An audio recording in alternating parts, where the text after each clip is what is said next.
Aku membakar kamu! Jangan, Bang.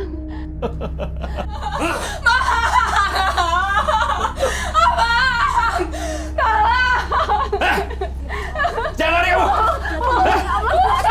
Kasihan ini istrinya, Pak. Kasihan istrinya, Pak. Jangan ikut campur kamu! Bukan urusan kalian!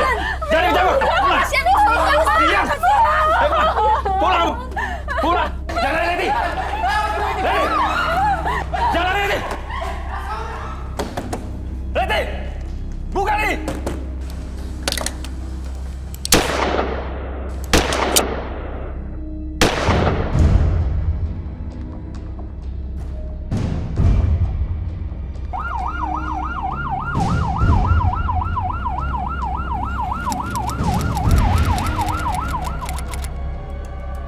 Kamis 9 November 2017, ibu kota digemparkan oleh peristiwa penembakan seorang dokter oleh dokter.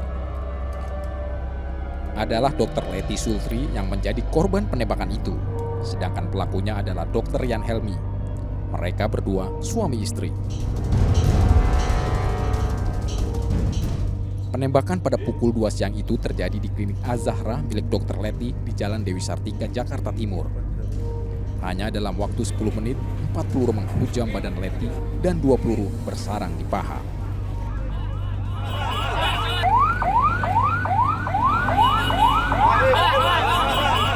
Pukul 14.30 kami mendapat laporan dari Kapolsek bahwa terjadi penembakan di klinik Az-Zahra terhadap seorang wanita yang kemudian diketahui bernama L ya.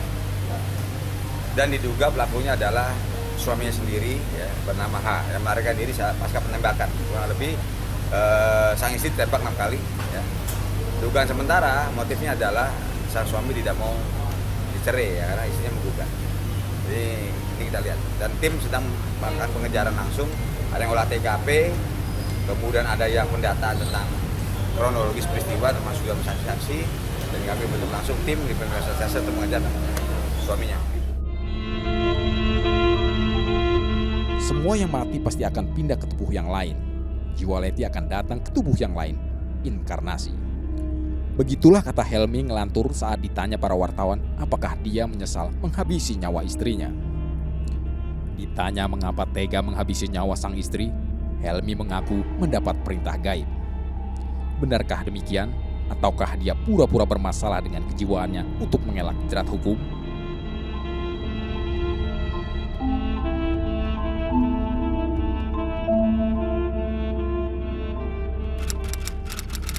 Lima bulan terakhir sebelum melakukan penembakan terhadap istrinya, sekira bulan Juli sampai Agustus 2017, Helmi pernah berkonsultasi dengan beberapa ahli kejiwaan. Disebut-sebut Helmi mengalami gangguan kejiwaan psikiotik borderline, gangguan kepribadian emosional yang tidak stabil.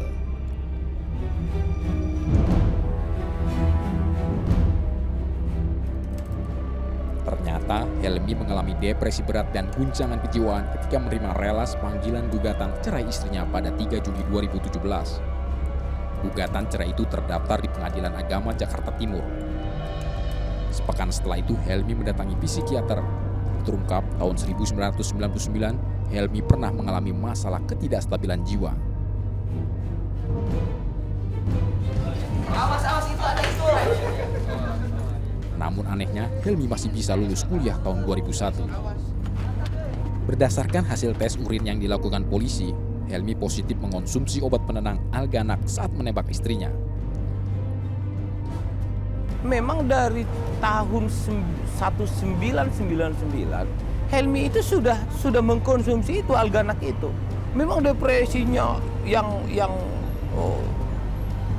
sering memuncak. Jiwanya yang tidak stabil. Saya tidak sedang menggiring bahwa ini adalah akal sehatnya tidak baik. Tetapi ini menjadi fakta. Fakta bukan dari kita, malah dari dokternya yang menyatakan bahwa Helmi itu telah mengkonsumsi Alganak yang notabene kita tahu bahwa itu adalah obat depresi. Bahkan pada hari itu, di pagi harinya, menurut pengakuannya klien kami Helmi, masih konsumsi Alganak itu. Rian Helmi benar-benar tidak stabil jiwanya. Waktu itu kan masih tinggal di rumah ibu saya kan di Jakarta, nggak suka ribut sama ibu gitu kan, ngomongnya sudah nggak ini orang ini, jadi kayak orang nggak punya pendidikan gitu kan. Kalau saya lihat seperti itu gitu kan, apa nggak punya tata krama apa gimana gitu kan. Jadi orangnya ini kayaknya agak kasar gitu. Tapi mau apa dikatakan ya, kalau istilah kita nasi sudah dikubur kayak itu kan. Dia adalah suami daripada adik saya juga mau. Dia tidak mengeluh sama sekali gitu kan. Kita tanya dia tidak ada jawab apapun gitu kan. Jadi ya mau apa dikata ya sudah lah.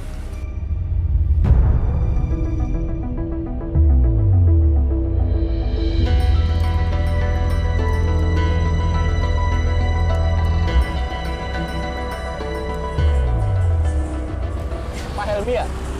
Iya Pak, tolong antar saya ke Dewi Sartika Cawang Pak ya. Oh iya Pak, baik. Ini helm ya? Oh iya.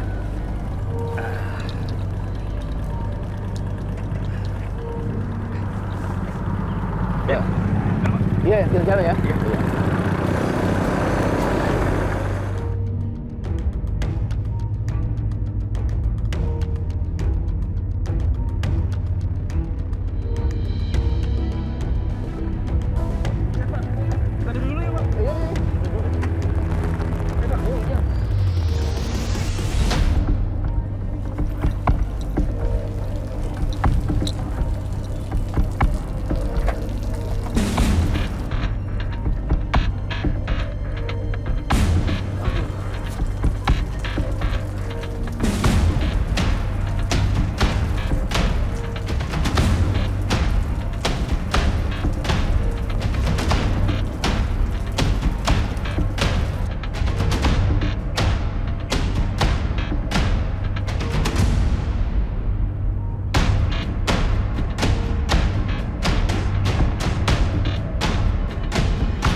Pak, Yuk. hujan sudah reda.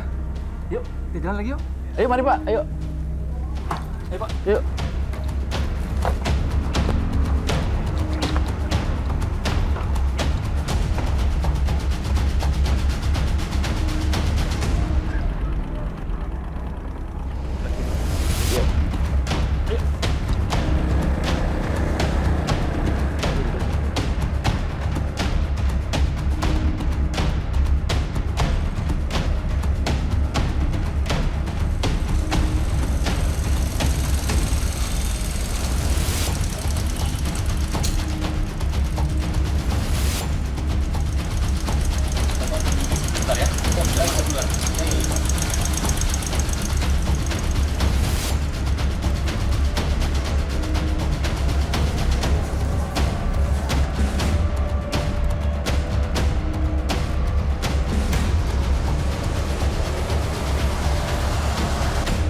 Dokter Leti di mana?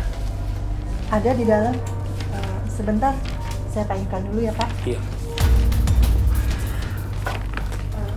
Bu dokter, ada Bapak? Sebentar.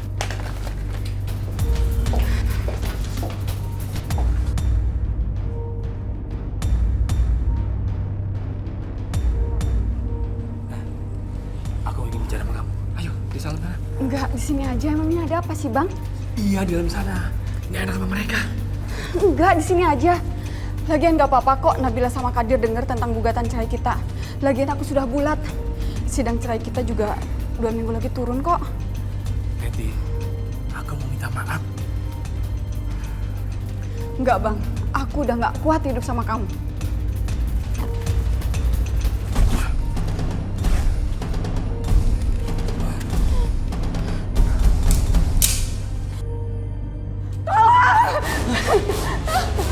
Jangan Leti! Leti! Jangan Leti! Leti! Buka Leti! Leti! Aku bilang buka! Leti! Buka Leti! Leti! Buka pintunya! Leti! Leti!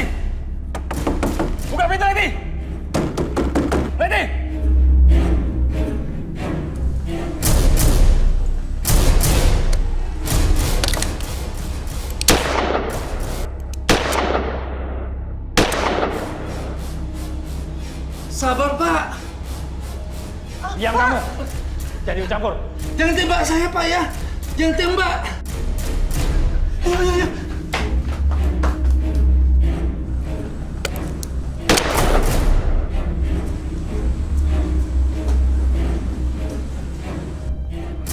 Ya, antar saya ke Polda, Pak. Oh, iya Pak.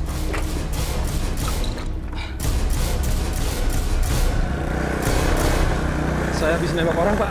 Saya jengkel sama dia. Siapa Pak? Istri saya, Pak. Emang kenapa Pak? Dia mau ceraikan saya. Kalau saya boleh tahu masalahnya apa Pak? Sudah, Pak. Jalan terus saja, Pak.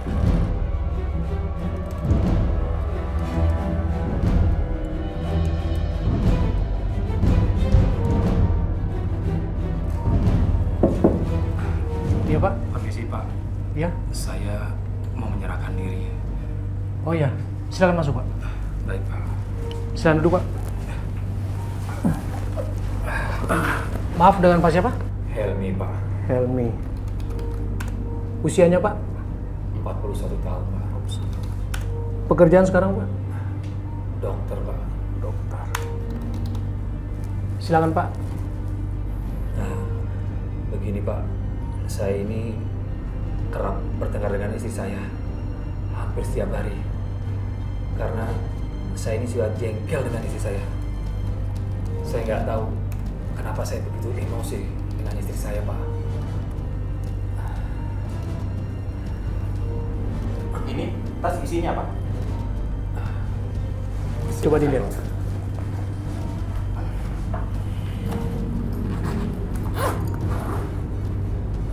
Pistol. Iya, Pak. Apa benar Anda habis menembak orang? Betul, Pak. Saya habis menembak istri saya sendiri, Pak. Terus, kenapa Anda mau menyerahkan diri, Pak? Saya ini takut dikeroyok warga, Pak. Baik, coba Anda ceritakan kronologis yang secara jelasnya, Pak. Saya itu selalu bertengkar dengan istri saya setiap hari, Pak. Saya ini memang ringan tangan dengan istri saya. Saya tidak tahu, saya ini selalu jengkel kalau melihat istri saya, Pak. Hingga terjadilah kejadian seperti ini, Pak. Saya hilaf, Pak. Maaf, saya hilaf, Pak. Itu alamat di Cawang, tepatnya sebelah mana, Pak? Di Medical Azhara, Pak. Dewi Sartika, Cawang. Untuk tepat waktunya jam berapa ya, Pak? Baru saja, Pak. Iya. Gimana? Ya, kita langsung ke TKP-nya. Nah, boleh. Ayo, Silakan, Pak. Pak Helmi, ikut, Pak. Iya, Pak.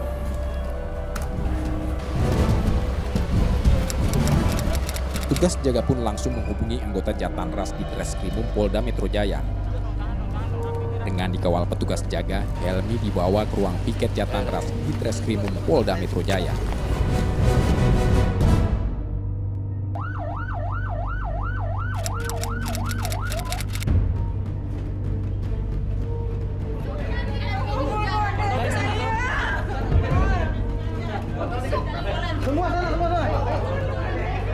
Dari reka adegan yang digelar, jelas Helmi telah merencanakan pembunuhan terhadap istrinya. Pertama, pistol maut dibelinya sejak gugat cerai didaftarkan Leti ke Pengadilan Agama Jakarta Timur. Kedua, Helmi sempat latihan menembak secara otodidak di lahan kosong kawasan Medland Cilengsi Bogor. Helmi mengasah kemampuan menembaknya menggunakan botol bekas minuman sebagai sasarannya. Ketiga, Helmi naik Gojek menuju Polda Metro Jaya dan menyerahkan diri. Jadi, Helmi sadar bahwa tindakannya jelas melawan hukum, sehingga dia menyerahkan diri ke polisi. Harapannya, dia akan mendapatkan keringanan hukuman. Bisa jadi kekerasan yang dilakukannya memang direncana membuat mati istrinya, sehingga Helmi tuntas menguasai harta istrinya.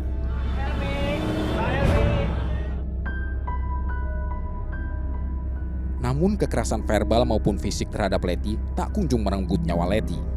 Sedangkan kegelisahan Helmi makin menjadi. Dari mana dia akan mendapatkan uang jikalau Leti meninggalkannya? Menceraikannya, penganggur modal ijazah dokter ini pun stres. Apalagi dia gagal buka klinik.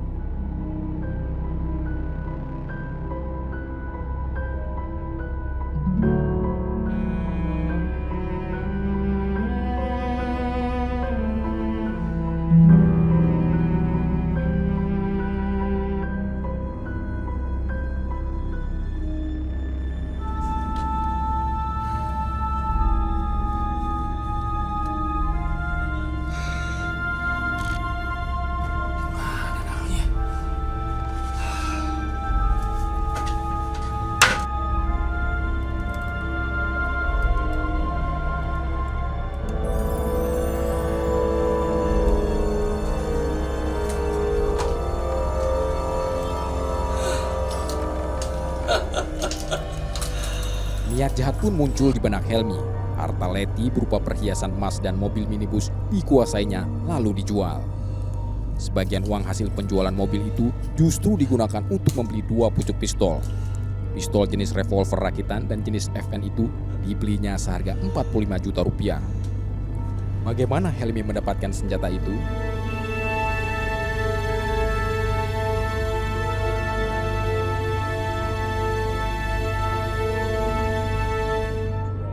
Grup jual beli senjata api di Facebook jadi pintu masuk Helmi memperoleh pistol. Mulanya Helmi berkenalan dengan Robi Yogianto 11 Oktober 2017. Dan tenggat 5 hari kemudian, Helmi meminta Robi mencarikannya pistol. Halo, Robi. Iya Bang Helmi. Aku pesen pistol FN. Ada nggak call FN? Ada nih, tapi harganya mahal. Berapaan mahalnya? 25 jutaan. Ya udah, kalau gitu aku pesen. Kirim ke Jakarta ya. Iya Bang. Nanti alamatnya aku WA. Iya Bang. Oke, thank you ya.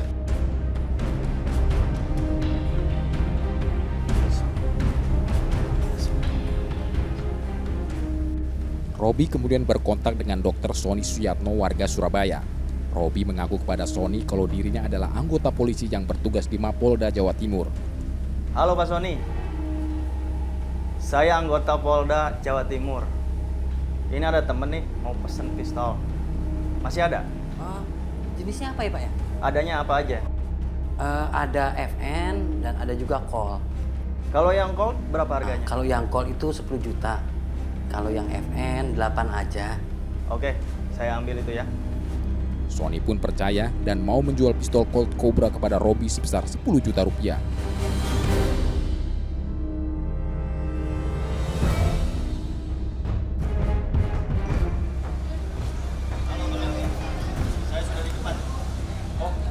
Saya sudah standby di sini.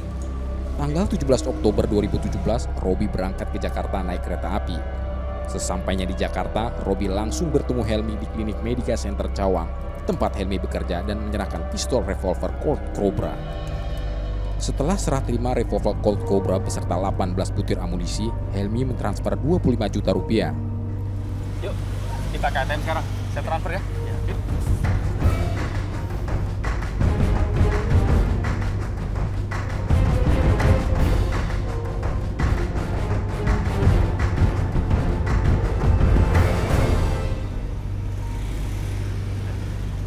Sudah saya transfer ya. Ya. Cek aja. Ya, makasih ya Pak. Oke. Kalau ada Makasih ya. apa-apa, hubungin saya aja. Oke. Oke. Ya. Ya.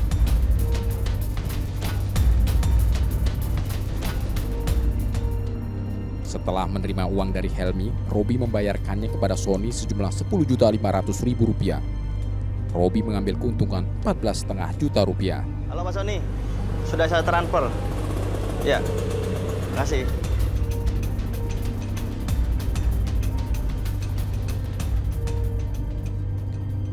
Pada tanggal 30 Oktober 2017, Helmi kembali membeli amunisi dengan harga 1,4 juta rupiah dan dibayar sekitar 1,5 juta rupiah plus ongkos kirim. Dengan 1,5 juta rupiah ini, Helmi mendapatkan 12 butir peluru revolver. Halo, Robi. Ini Helmi. Gue ini butuh amunisi. Lu kirim ke Jakarta ya? Berapa? 1,5 juta itu amunisi plus ongkos kirim. Oke, deal. Nanti gue transfer ya. Thank you ya Rob ya.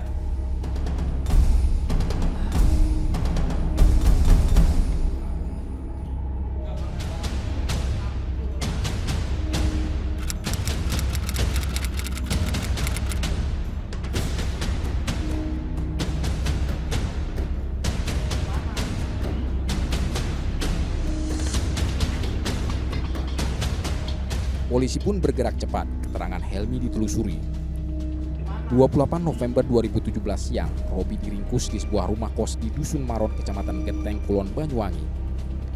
Sedangkan Sony, dokter sekaligus pemilik toko online penjualan senjata softgun, ditangkap di Villa Bukit Regensi, Surabaya 3 hari sebelumnya. Dari penangkapan Sony, polisi mengamankan 13 senjata rakitan yang telah dimodifikasi, 7 revolver, 1.750 butir amunisi kaliber 9 mili, 32 mili, dan 22 mili. Robi dan Sony dijerat ancaman hukuman mati atau penjara seumur hidup. Karena dari merekalah nyawa Dr. Letty melayang.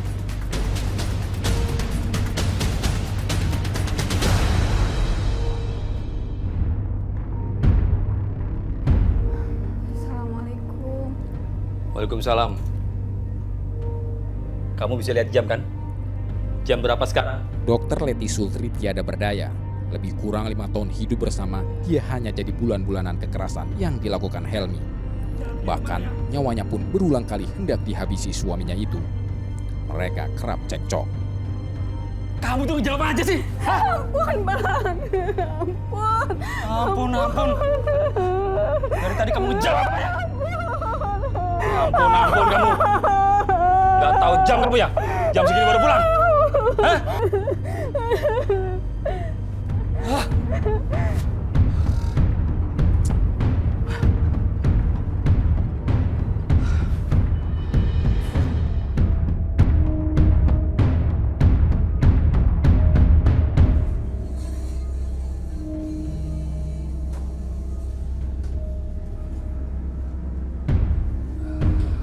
Letty memang tak pernah banyak bercerita soal rumah tangganya. Namun pihak keluarga curiga ada yang tak beres dengan kehidupan rumah tangganya. Apalagi diketahui Helmi ternyata tidak bekerja. Padahal Helmi adalah seorang dokter lulusan kampus swasta ternama di Jakarta, Universitas Trisakti. Helmi tercatat sebagai anggota Ikatan Dokter Indonesia Cabang Jakarta dengan nomor pokok anggota 81031. Dalam situs daring pencarian dokter diketahui Helmi adalah dokter spesialisasi kulit dan kecantikan. Ganjil memang, dokter tapi tidak bekerja, tidak memberi nafkah. Helmi hanya menghabiskan waktu di rumah bermain game, nonton televisi, kalau mau uang minta pada Letty. Tentu saja tiada istri yang tahan dengan perilaku suami macam itu, apalagi sampai ada kekerasan dalam rumah tangga. Letty bahkan sempat akan dibakar Helmi. Potongan kain yang dicelup bensin dibakar lalu dilemparnya ke ranjang Letty tidur. Apa-apaan ini, Bang? Kamu membunuh aku. Iya, aku membakar kamu. Jangan, Bang.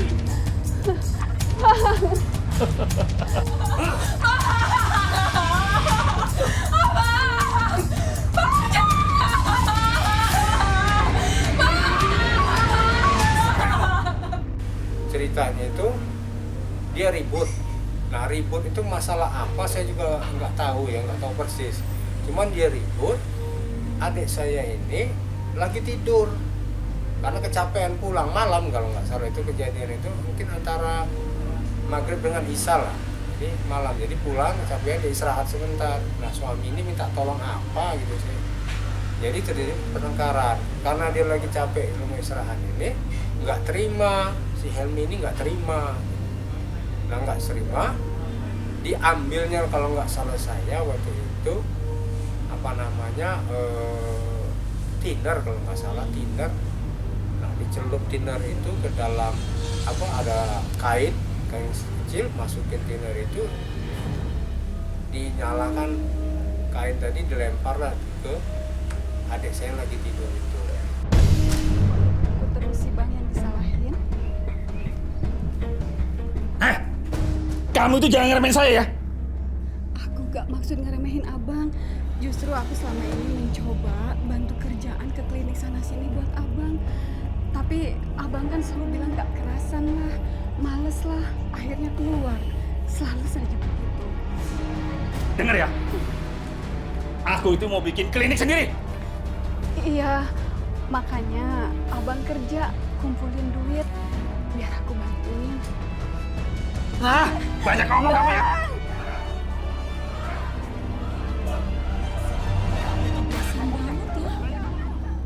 Melempar dan memukulkan handphone ke kepala Letty sudah biasa dilakukannya. Bahkan sekali waktu, Letty yang merasa nyawanya terancam lari ke jalan.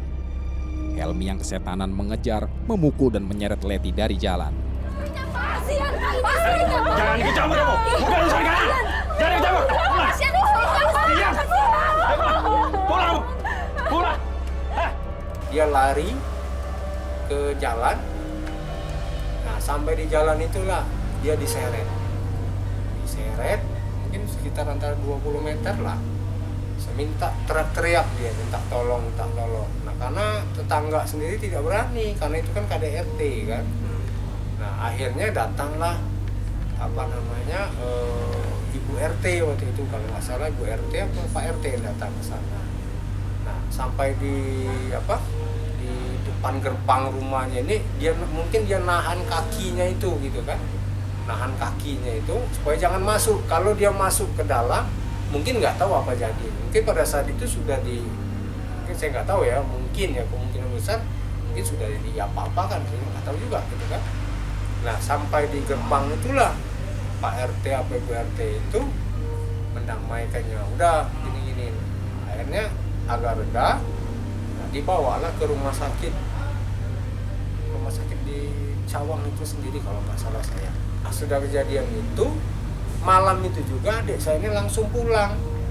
Dia pulang bukan ke rumah ibu saya di Hutan Kayu, bukan. Dia langsung pulang ke rumah kakak saya yang ada di Rawamangun. Ada yang lebih gila lagi plus memalukan. Helmi juga pernah memperkosa karyawan klinik Az-Zahra tempat istrinya berpraktik. Deretan kekerasan yang dialami dan segala tingkah laku kasar Helmi akhirnya menguatkan Leti untuk menggugat cerai Helmi. Masalah gugat cerai ini, itu saya dapat kabar pertama kalinya itu, kalau nggak salah saya tanggalnya itu ya, seminggu sebelum, karena ada WA-nya di situ kan, tanggal berapa ya? Kalau saya lihat di dalam laporannya itu kejadiannya itu tanggal 9 kalau nggak salah saya ya, 17 Agustus sekitar itulah. Nah, jadi awalnya itu dia ini ya KDRT. Saya dapat terima WA-nya itu gambarnya saja, bahwa ada memar di bagian kaki kalau nggak salah saya, di kaki dengan di tangan kalau nggak salah saya waktu itu. Nah, dari hasil itu saya langsung kan kaget, ini kenapa? Kata anak saya, ini Buci bunga ini kenapa? Ini tanya kenapa kok merah semua segala macam. Jadi saya telepon ke Jakarta. Saya tanya gitu kan, bukan ke adik saya, tapi ke kakak saya. Saya juga ingin membuat ini menjadi clear. Kalau ini dibuat dikatakan ada laporan KDRT, ada laporan yang lain-lain, apalagi waktu itu kalau saya tidak salah Kasat Reskrim atau Kapolres Jakarta Timur menyatakan bahwa ini ada kekerasan dan segala macam gitu kan. Nah, kita ini adalah orang hukum. Ketika ada laporan begitu dan bisa disampaikan kepada masyarakat, ketika ada putusan, ada proses. Sekarang kan tidak ada. Ada putusan pengadilan yang menyatakan Helmi itu melakukan KDRT, atau sekarang prosesnya Helminya lagi diperiksa. Ini kan tidak ada. Tidak ada satu surat pun yang menunjukkan bahwa laporan tersebut ada.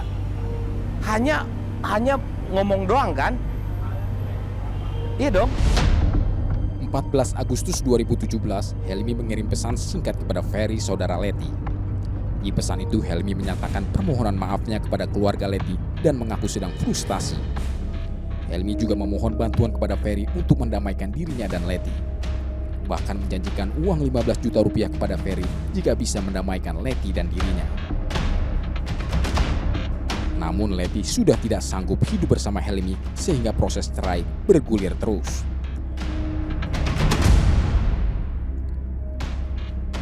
Rian Helmi berkuliah dan lulus dari Fakultas Kedokteran Universitas Trisakti tahun 1994-2001. Berprofesi sebagai dokter kecantikan seperti Leti istrinya. Dalam akun LinkedIn miliknya, Helmi pun terkoneksi dengan 83 dokter lainnya. Sebagian besar adalah dokter kecantikan.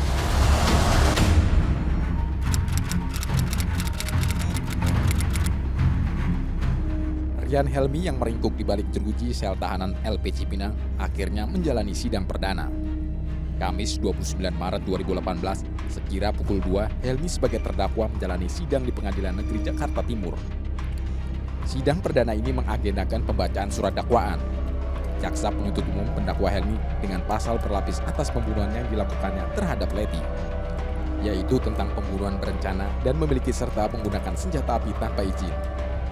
Menanggapi dakwaan ini, tim kuasa hukum Helmi mengajukan eksepsi pada agenda sidang berikutnya, Kamis 5 April 2018.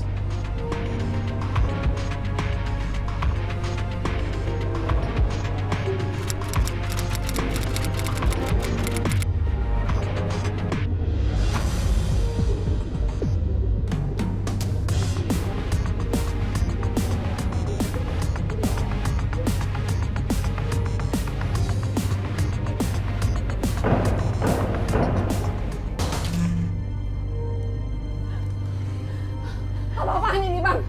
Aku membakar kamu! Jangan, Bang.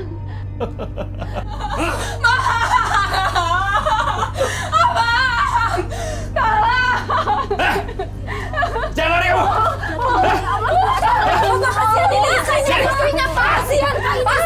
Jangan ikut campur kamu! Bukan urusan kalian!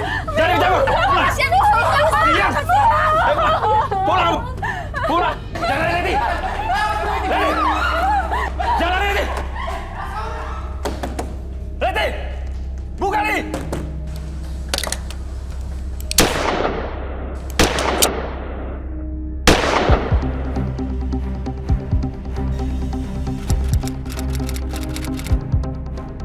Leti ternyata adalah putri seorang pejuang kemerdekaan. Putri ketiga dari 5 bersaudara ini adalah anak Bakhtiar Hossein, veteran pasukan tentara pelajar TP Sriwijaya, Bengkulu. Nama Bakhtiar Hossein tercantum dalam prasasti Tugu Veteran Bengkulu dengan nomor urut 8 dari 73 pejuang pelajar yang dibangun di Kelurahan Kebun Veteran Kota Bengkulu. Kemampuannya berbahasa Belanda mengantarkan Bakhtiar mengajar di Fakultas Hukum Universitas Bengkulu. Jabatan pembantu rektor 3 Universitas Bengkulu pernah diampunya di tahun 1989 hingga 1992. Bakhtiar Hossein dimakamkan di Taman Makam Pahlawan Kalibata, Jakarta Selatan.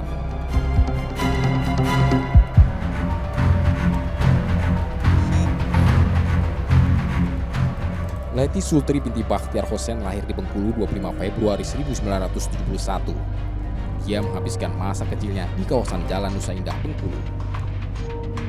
Leti menamatkan pendidikan di SD Negeri 1 dan SMP Negeri 4 Kota Bengkulu.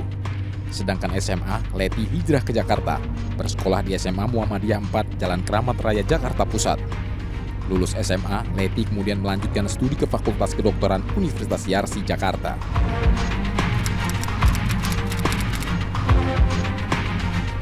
Leti dan Helmi kenal pertama kali di akun media sosial Facebook tahun 2012 silam. Setelah perkenalan singkat, Leti menikah dengan Helmi 12 Desember 2012. Saya sempat tanya waktu itu saya lagi main di Jakarta. Dia katakan kenalnya dari mana? Itu dari Facebook dia kenal gitu kan. Nah, kenalan berlanjut. Jadi waktu itu saya waktu di Jakarta itu sempat ketemu dengan Helmi ini kan, ngobrol-ngobrol lah kan. Saya bilang, kamu dokter di mana? Dokter di sana, di bagian apa? Ya apa ya namanya? Saya dokter kecantikan.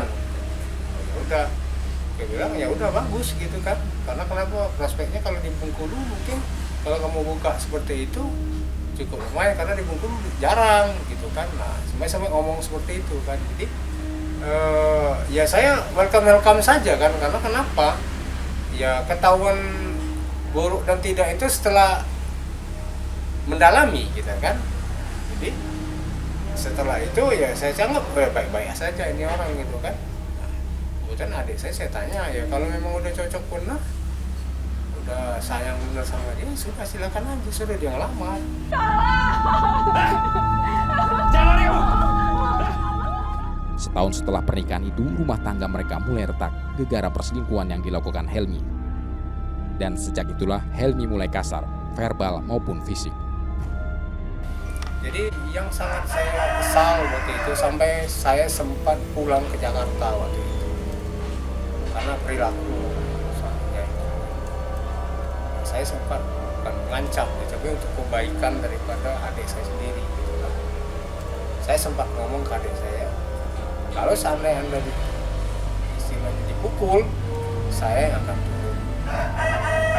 Karena saya nggak terima kalau adik saya dipukul.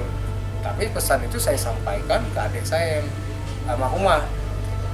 Bukan, tolong sampaikan ke suamimu kalau dia mukul kamu kasih tahu saya. Karena saya tidak terima. Terimanya kenapa?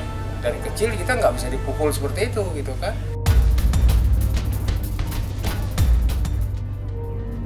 Bisa jadi inilah musabab 5 tahun berumah tangga mereka belum dikaruniai momongan. Tidak ada harmoni rumah tangga yang diciptakan Helmi. Yang terdengar bukanlah kabar bahagia, namun justru cekcok berujung kekerasan. Bahkan sedikitnya 20 kali Leti diancam bunuh oleh Helmi.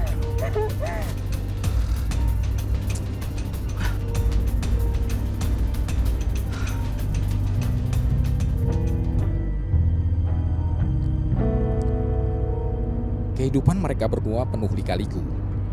Helmi yang sempat terpuruk karena diberhentikan dari klinik tempatnya bekerja, sempat berjualan bebek goreng di depan klinik Az-Zahra Medical Center tempat istrinya berpraktik. Helmi yang menggoreng bebek, sedangkan Leti yang membungkusnya. Sayang, usaha yang dijalani Helmi ini pun tak berlanjut. Kemalasan menerapkan ilmu kedokterannya untuk mencari nafkah terus membuat Helmi terpuruk secara psikologis. Perilakunya pun makin memburuk, hingga berujung penembakan terhadap Leti Sultri, istrinya.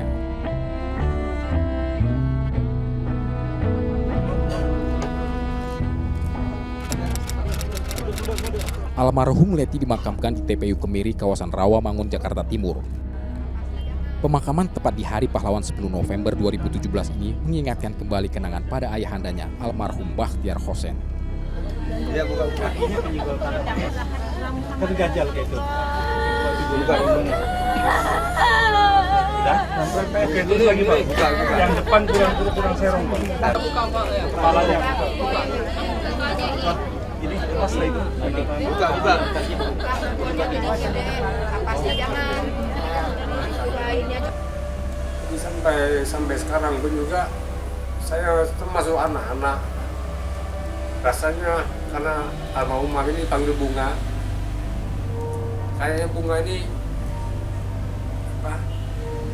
kayak nggak meninggal gitu loh, kayaknya masih ada kita gitu.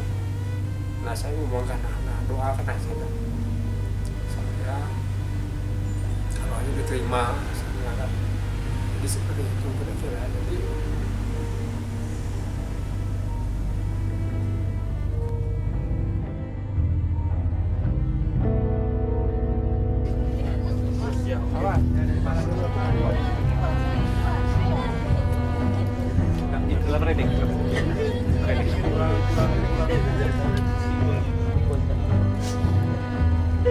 dia tahu naik mawarnya dia kasih dia keluarga.